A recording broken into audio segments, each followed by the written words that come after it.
Akibat angin kencang, kapal motor Bukit Siguntang Minggu pagi menabrak dermaga Pelabuhan Nusantara di Kota Parepare, Sulawesi Selatan.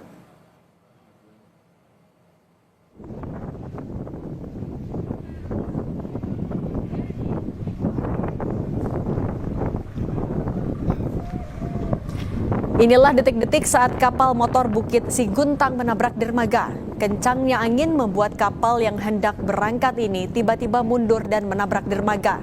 Kapal yang memuat 1.200 penumpang dengan tujuan Kalimantan ini tak mengalami kerusakan yang berarti sehingga bisa tetap diberangkatkan. Angin berteng. Ya. Ini tadi sudah berhasil untuk berangkat, Pak. Ya, Ini rencananya mau kemana, Pak? Papat. Hingga Minggu malam, banjirop masih merendam permukiman warga mulai dari ketinggian air 10 hingga 60 cm. Tak hanya menyulitkan aktivitas, banjirop yang memasuki hari ketiga juga mengganggu perekonomian warga. Seperti salah satunya warga bernama Noval yang membuka usaha rumah makan di pinggir jalan di Muara Angke. Banjirop membuatnya tidak bisa memasak bahan makanan untuk dijual.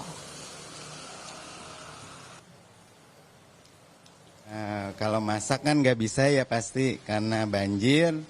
Nah terus paling di drop dari cabang yang lain dan keluhan yang lain.